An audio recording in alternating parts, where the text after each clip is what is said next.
All right, can you guys hear me okay back there? How's everybody this morning? Thank you guys for getting up and coming to class, 11:30. That's usually a lot earlier than my kids get up, and they both go up here, so I'm impressed that you guys are up and about. As Teresa said, I'm going to spend a little bit of time with you here this morning, and what I thought I would do is really focus more on kind of my career trajectory and some lessons that I've learned along the way in the time that I've been in the working world, and use some creative examples of some things that we've done since I've been at Ally to bring some of that stuff to life for you guys so that you have a sense of it. So let me give you a little bit of a background on me. I grew up in Michigan, as Teresa said. I have a very big family. We're 100% Greek, so a strong ethnic family. Super close with my parents, my cousins. You know, we have just a big family. If you saw the movie, My Big Fat Greek Wedding, that was totally our lives. I grew up playing soccer. I played at Livonia Stevenson in high school. I played on the Olympic development team for a number of years. And I actually played up here at Michigan State. I was a member of the first ever varsity women's team and played for all 4 years and lettered all 4 years while I was up here. I went to the Com Arts School. I knew really all through high school that I wanted to go into a career in advertising and marketing. And while I was recruited by a number of different colleges to play soccer, I really wanted to come here because of the quality and the pedigree and the reputation that the Com Arts School had. And so this was really my first choice. When I graduated from here, I left school with a job. The economy was a lot different than it is right now. You guys are in a boom economy, and finding jobs is not quite as tough as it was for me when I graduated back in '87. And we were in a recession, and it was very difficult to find employment, but I wanted to work on a big brand. And I knew that I wanted to work at a big agency, and that was a huge difference that it is for you guys right now, because you really only had two paths. You could either go agency path, or you could go brand side, and it was very difficult to go brand side, so most people graduated and went through the agency path. I wanted to work on a big, iconic brand, and so I started at Campbell Ewald, and I actually started on the Chevy account, and I'll talk a little bit more about that.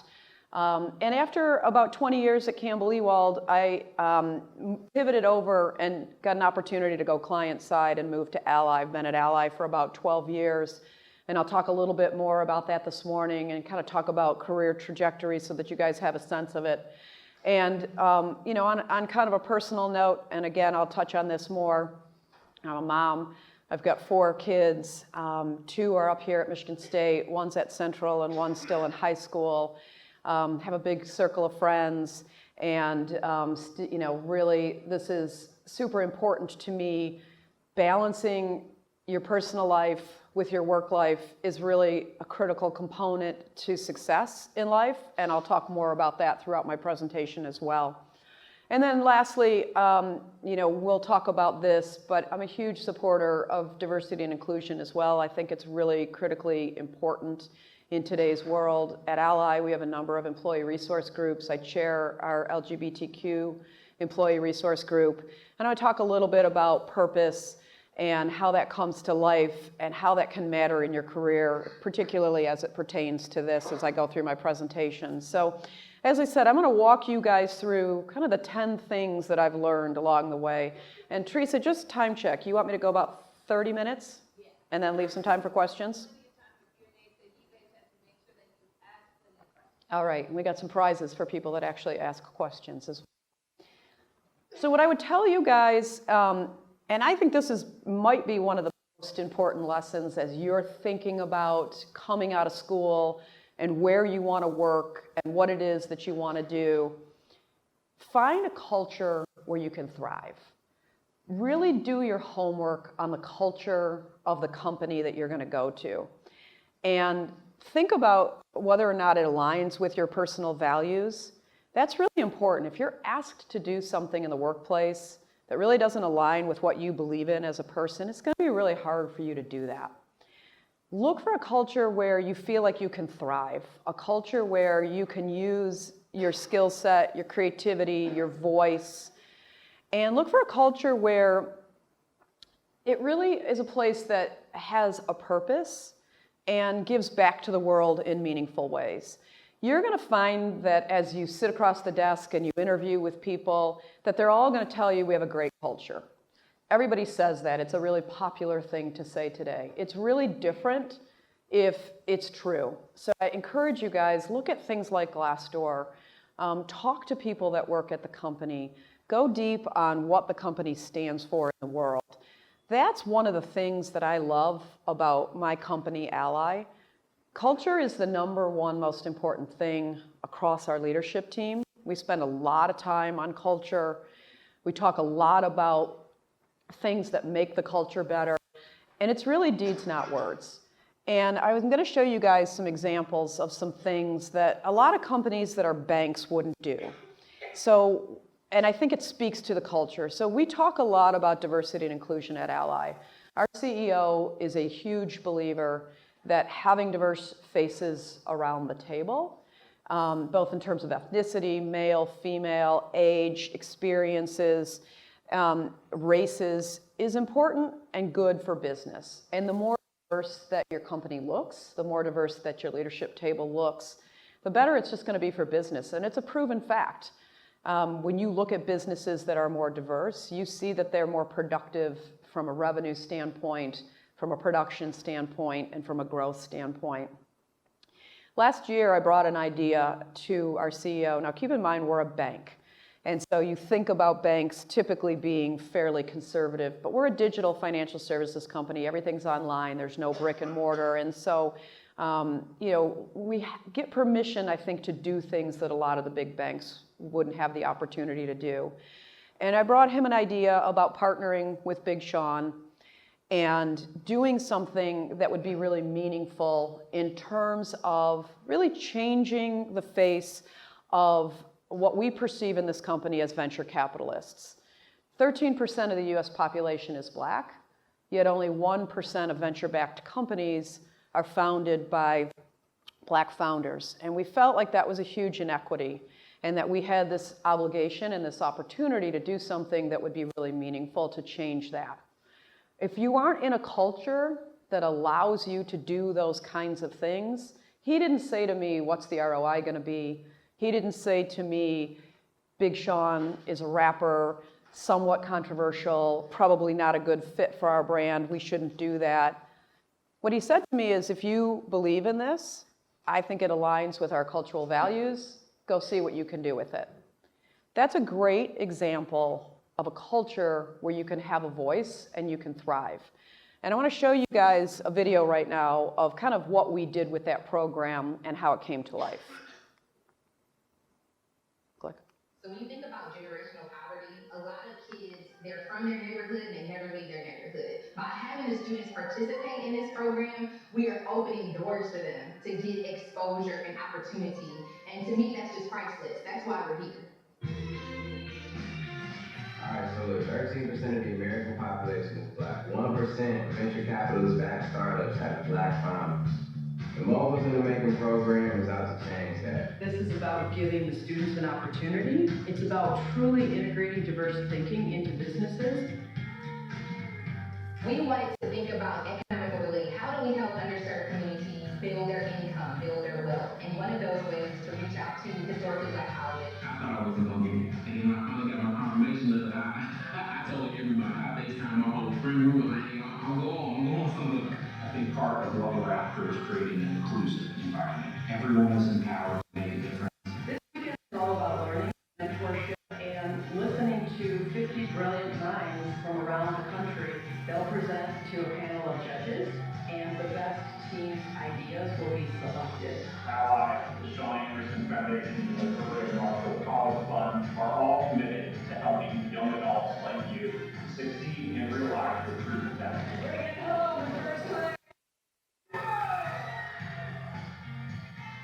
He's not rewarding and learning, growing with people as big as mine, as architects, traders, techniques. 15 individuals are now here at Ally, and I view that as tremendous success. I'm very determined. That's why I allow something to happen. It's just the passion that I bring to the table. If you don't have all that thought in the room, if you can't mirror those experiences, those backgrounds, those cultures, when you're trying to go to market, then you're missing opportunities. The internship for me was going to change the perspective of my life because they gave me the opportunity to get experience. And that's all I need to take from them.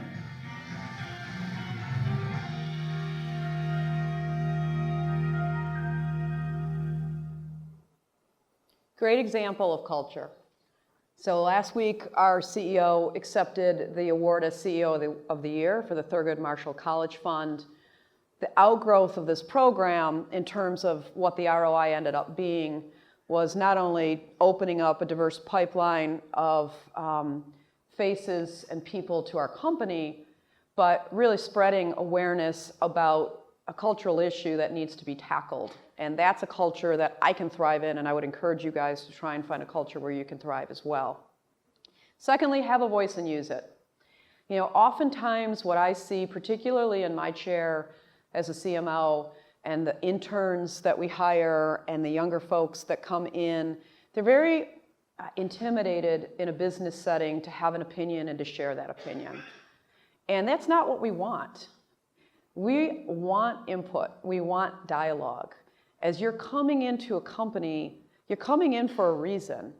And people want to hear what it is that you have to say. You bring a unique set of experiences, you bring a unique perspective, and you have an opportunity to change the conversation, and you have to use the voice that you have. For me, a great example of that was when I went to Ally.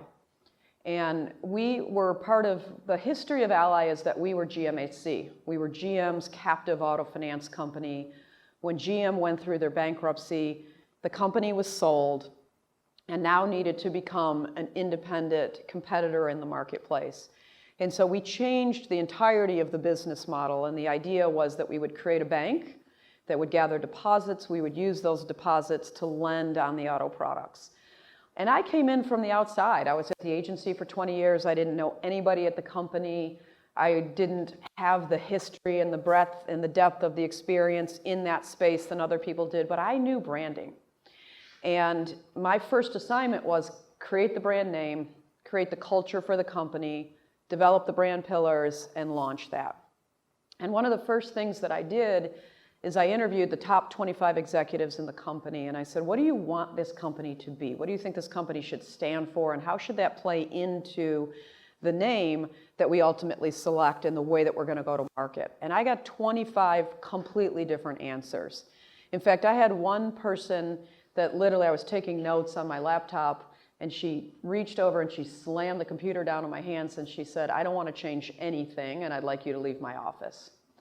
And it would have been really easy for me as a new employee and as a person that didn't have any history with any of these folks to just kind of fold up the tent and mail it in and say, okay, fine, we'll just do the minimum. And I didn't. We pushed hard, and I had a voice, and I used that voice, not only to help change the perception of those 25 people around the importance of the rebranding and to bring them along in the process, but all the way up to the board, who it took 3 hours to convince to go with this name, to put the color purple on a bank when every other bank in this country is either red, white, or blue, and to do things as disruptively as we've done. And that, having that voice and having that bravery is really what has impacted my career trajectory at Ally. So I would tell you guys, have that voice, don't be afraid to use it. Just because you're new or because you're young or because you don't have the depth of experience of the other people sitting around the table doesn't mean that people don't want to hear from you. The third thing is really about this idea of deeds, not words. And I think that this is a really important lesson in life. It's really easy to talk. It's really easy to say the things that you're going to do. It's harder to actually do them. And, you know, I've been in business now 30 years since I've graduated from Michigan State. And I've been in businesses that have been somewhat difficult businesses, particularly as a woman. You know, coming out of school and going to an agency and on an automotive account. My career trajectory there was a really interesting one where I started in traffic. I started in the lowest possible position. And while I was there, I had 2 kids, and I had a lot of twists and turns in my account, and in my career there, and I ultimately ended up leading the Chevrolet account. Now, the Chevy account, just for kind of size and scope, about 700 people, $1 billion a year in billings, and one of the most iconic brands in the country. Campbell Ewald had had the account for 100 years. I was the first woman in the history of the account to ever run it, and I was the youngest person that ever ran the account. I became the account director at 38 years old. Half the agency was rooting for me to succeed, and half the agency was praying that I would fail.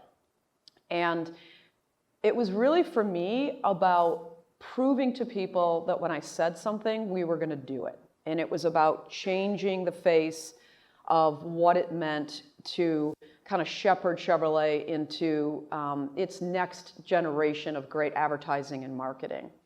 When I came to Ally, a lot of challenges. I mean, we were a company that 4 months after I got there declared bankruptcy, and we had to go to the government to get $17 billion in TARP funding to stay alive. A lot of challenges in terms of trying to be a disruptive marketer in a really conservative category. But for me, it's always been about the things that I've done, not the things that I've said. And I would tell you guys, talk is really cheap, action is different. And so having that idea and having that voice that I talked about a little bit earlier and doing the things that are going to set you apart are going to be really important in your career. And you have to figure out how to blend those things with the things that are important in your life. One of the things that I talk a lot about is the importance of balancing family and work. And it's really difficult in a C-suite position to sometimes be able to do that. You know, I travel every single week. You know, I will probably end this year with about 170 trips this year. Half my team's in Charlotte, half my team's in Detroit. All of our agencies are in New York. I'm all over the place all the time. But I am a wife, I'm a mom, and I have a responsibility to people in my family. And for the younger people on my team, if they don't see me separating those two things and getting up and walking out of meetings when I need to do something important with my kids, or if my husband calls, not taking the call and not getting up and walking out of that meeting to do that, or taking time off, or doing the things that are necessary to have that balance, then all they hear is the words about culture and they don't see the deeds. So I would encourage you guys to think about this. It's a really simple idea, but it's a really important idea that applies, honestly, to more than just your career trajectory. Fourth is really this idea of pushing for disruption. When I became CMO at Ally, I've been the CMO there for about 4 years now, my kind of message to the team, which at the time was only 40 people, today we will finish the year next year at about 200 people, so the team has grown extensively, was we're never going to spend the most in this category. It's a category that spends $5 billion a year in marketing. Our share of voice is about 2%. But that doesn't mean that we can't outwit, outlast, and outplay everybody. It means we're going to have to be brave. It means that we're going to have to do things differently. And it means that instead of just doing things very traditionally, the way everybody has always done it in that category, that we're going to have to be disruptive. And I think this idea of disruption applies to more than just marketing and advertising. It applies to everything in your life, which is how can you find disruptive ways to get your message across? How can you find disruptive ways to get people's attention? As a marketer, this is really important. Think about how distracted we all are. The average attention span of the US consumer 5 years ago was 20 minutes. Today, it's 3 minutes. You guys know, right? You can barely sit in a class without looking at your phone, checking your Instagram feed, texting somebody, looking at Twitter, sending somebody a snap. We have an inability to stay focused on anything. And so as marketers, this is a huge challenge. How do we reach out and get people's attention in a world where people are getting bombarded with anywhere from 2,000 to 5,000 messages and images a day? And so we've employed this idea of our disruptor calendar, where we go out and we do something really different in the marketplace every couple quarters. It's hard to explain it, so what I thought we'd do is show you guys a little video of some of the things that we've done that have really changed the trajectory of Ally in the marketplace.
coming to 6 cities across the country in a first-of-its-kind augmented reality game with $1 million worth of prizes to be won.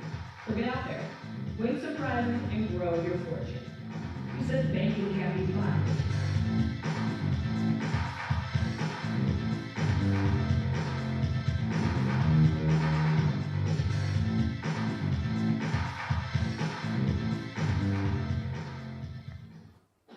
So a really different way to go to market, especially as a bank, right? And oftentimes you guys as marketers are gonna have difficult conversations with people because you're gonna find in business, everybody wants to know what the ROI is on everything. What's this program gonna do for me? What's the return that you're gonna have? And it's a hard conversation oftentimes to have with somebody to say, oh, well, what we're gonna do is hide 10 pennies in 10 cities, each worth $1,000, and your business partners are looking at you like, what? What's that gonna do for our brand? So this idea of outwit, outlast, and outplay, you see the results. In the last year, we have doubled our brand valuation. Our brand awareness is at an all-time high. Our brand sentiment is higher than anybody, not just in the financial services category, but it rivals Apple, Amazon, Google, and others. That's unheard of in this category, and it's because we've been exceptionally disruptive. And our company is on fire right now. Our stock has grown 60% in the last 2 years. And my boss, who's our CEO, will oftentimes say that the catalyst for that has been the marketing. So being disruptive, having that voice and finding different ways to do things and reach out and grab that consumer's attention is really important as you guys think about your careers in marketing. 5 is this idea of never stop learning. You know, I will tell you guys, marketing has changed more in the last 5 years than it's probably changed in the 100 years that has preceded that. You always have to have a super active learning agenda. I probably split my time 2/3 kind of on my job and 1/3 of it on an active learning agenda. And that means everything from meeting with companies that I admire, just reaching out to them and saying, I want to learn more about how you do X or Y, reading, being a student of advertising and marketing, being a student of business, being a student of the consumer. There's some really important things that I think, I've got up here, which talk about the tipping point of change, the acceleration of technology. If you think about technology adaptation and how quickly certain technology has been accepted vis-a-vis technology like TV and airplanes and cars, getting to 50 million users and taking anywhere from 30 to 50 years to get there. And today, even social platforms getting to 50 million users in 6 months or less. The rapid pace at which technology is influencing everything. And that's changing the business landscape considerably. The chart in the bottom corner here shows that in 2006, the top 5 publicly traded companies in terms of market cap in the blue were the Exxons of the world, the Mobiles of the world, etc. Tech companies in orange, you see the way that's flipped. In 2018, the top 5 companies are all tech companies. And the impact of that on the business landscape has been profound. In the last 15 years, 52% of the Fortune 500 companies have disappeared off the face of the earth. Gone. So think about that. Huge brands, Sears, Toys R Us. I mean, it goes on, the list goes on and on. Brands that we never thought would disappear in our lifetime are gone off of the face of the earth. So this learning agenda, particularly when you're in marketing, when you have to have the voice of the customer, you have to be the tipping point for customer experience. You have to own that go-to-market strategy for the company. It's really important to have that active learning agenda and to never stop learning. 6 for me has been this quote around purpose. And this is probably my favorite quote. I have it on a plaque in my house. I have it in my office. I think about it a lot. Pablo Picasso said it, the meaning of life is to find your gift and the purpose of life is to give it away. And I will tell you guys that a life without purpose is a pretty empty life. It's great to get a big job. It's great to make a lot of money. It's great to do well in your career. But if there's not meaning behind those things for you, and you don't share that meaning with other people, you don't share the platform that you've been blessed to have with other people, then it's wasted. It's the reason I'm standing up here talking to you guys this morning. I have a breadth and depth of experiences that I've been blessed to get, and a lot of that is because of my education and my time at Michigan State. And I feel like I have a responsibility to be here and to give back. I feel like I have a huge responsibility as a woman in business, particularly in a C-suite, when the vast proportion of the C-suite in Fortune 500 companies are still male-dominated, to talk about that and to do something about that and to make meaningful change about that. I feel like as our chair of our LGBTQ employee resource group at work, that I have to take action when things don't align with my values. I was recently asked to come and be the keynote speaker at Chick-fil-A's annual conference, all their franchisees, all of their leadership, and I refused the invitation, and I wrote them back and I thanked them, but I told them that I can't morally agree with their stance on conversion therapy and LGBTQ issues. So you have to take stances on life, you have to have purpose, and you have to push for that purpose. And I would tell you guys, this is probably one of the more important things. You come into this life with your integrity. It's your decision of whether or not you leave this life with your integrity or not. So think about this as a really important lesson. 7 is never drink your own Kool-Aide. One of the things that I noticed in my career, particularly in advertising and marketing, is there are some gigantic egos. I mean, it's a big, giant ego fest. You know, I avoid a lot of industry functions just because I can't stand the egos in the room. And I watched people throughout my career that their career trajectory burned down because it was all about them. And you have to remember, you don't do anything in business on your own. You might have a certain vision, you might do great on a certain project, you might, you know, work your ass off and be in the office constantly, but at the end of the day, it's going to be because of the people that you've surrounded yourself with. And there's nothing more that's a turnoff in business than when everything that you hear is, I did this, and I did this, and I did this. I have, as I said, almost 200 people on my team. I wouldn't have half the success that I've been blessed to have without them. So never let your ego define who you are. And remember, like, a career can be over like that. We could get a new CEO tomorrow who could come in and say, I came from, you know, Bank of America, and I'm bringing the CMO from Bank of America, and you're out. And if my whole life was wrapped up in my career and who I was and what I thought about myself as a result of that, then it would be a pretty hard stop. And so I encourage you guys to just never drink your own Kool-Aide. Don't think too much about your own personal accomplishments. Remember, it's the accomplishments that you've done with the folks that are around you. And that's a really important thing for you to remember. 8, strong body equals strong mind. I'll tell you, particularly the higher you go up in an organization, I talked about my travel schedule. The pace is intense. I probably work anywhere from 18 to 20 hours a day on certain days. And it's a lot. And so if you aren't physically strong, it's really hard to be mentally strong. So I would encourage you guys, whatever it is that you do that's your outlet, whether it's just going out for a walk or whether it's going for a run or working out or whatever it is, try and make sure that you take care of yourself, because you're going to be better mentally if you're strong physically. Number 9, never forget what matters. I talked a little bit about that balance. You know, my kids, my husband, my family, most important things in the world to me.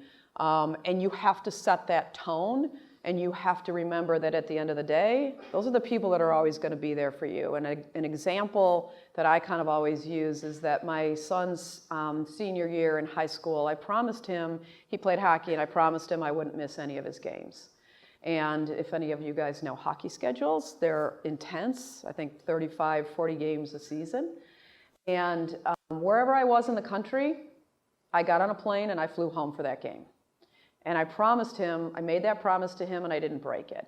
And it's something he'll never forget. It's something that I'll never forget. But again, it sets that tone and it sets that example for others around you. And just always remember that this is the most important thing in your life. And lastly, be brave. You know, I talked about 50% of the S&P 500 disappearing off of the face of the earth. And that stat really struck me really hard. And I called my whole team into a room and I said, if our brand went away tomorrow, would anybody care? What is it that we have to do to make people care? And so we've done that with the marketing that we've done. You know, things like fueling dissatisfaction in the category, reminding people that okay is not just okay. Secondly, kind of leaning into this idea as a company to openly committing to being better. You know, looking at the modern lexicon of digital brands, the way that we do everything is through ratings and reviews. 90% of people say they don't make any brand choices without looking at the ratings and reviews. You won't go get a taco without looking at the best taco place on Yelp. You won't stay someplace without looking at the reviews. But 80% of people never look at the ratings and the reviews for their bank. And so we wanted to fuel some dissatisfaction around that. I'm going to show you guys a spot that took some bravery because it punched really hard at all of the other banks in the category.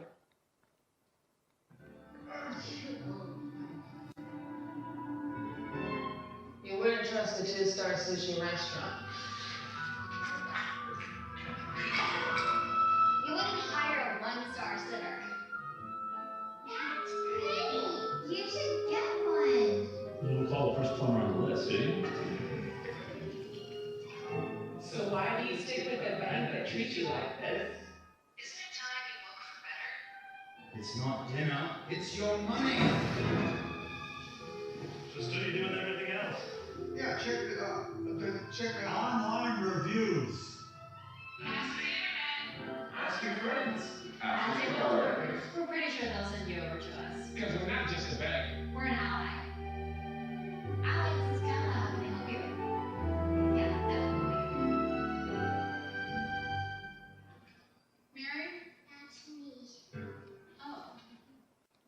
Right, so kind of a brave spot for a bank and having that bravery to do those things, leaning into purpose. I've talked a lot about purpose, and I want to show you a piece of work to finish my presentation that I'm probably the most proud of that we did this year, which really leaned into our purpose and this idea that as a customer-centric company, our customers are our cause.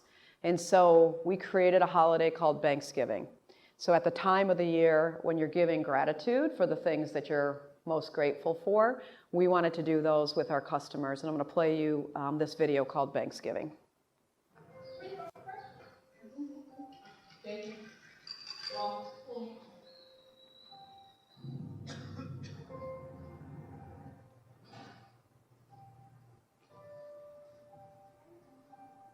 Hi, good morning. My name is Brittany. Thank you for calling LIA. My name is Elliot. Is there anything else that I could help you with today? Today is actually Thanksgiving. We're looking to go a little above and beyond to help our customers out. Well, I'll do a lot of this.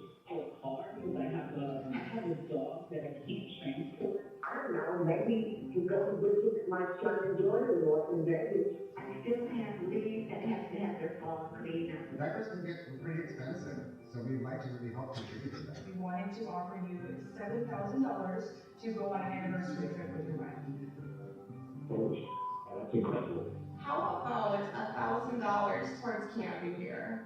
Are you serious? It's $1,800 just to make you smile, if that's okay. Right back to trying to give me $9,000. Yes. Are you for real? I'm absolutely for real. What? You don't live on you. Oh my God, that's good.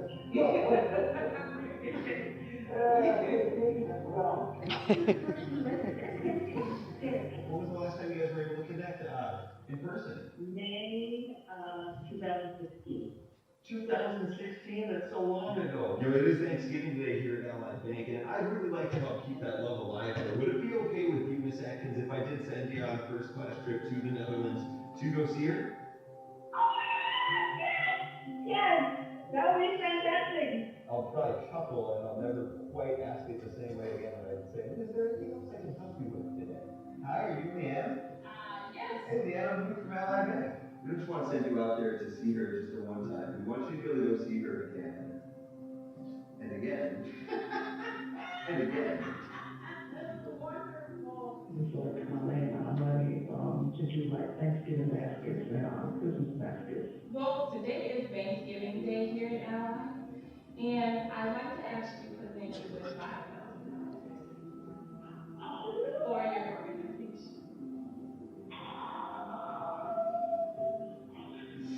Is that exciting?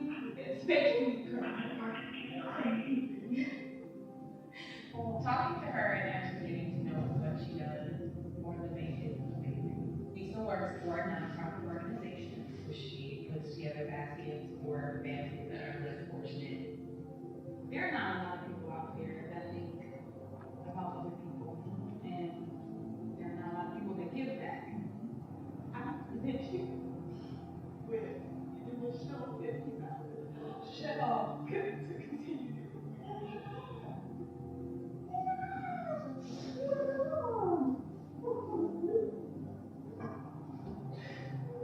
People cry with laugh at the same time.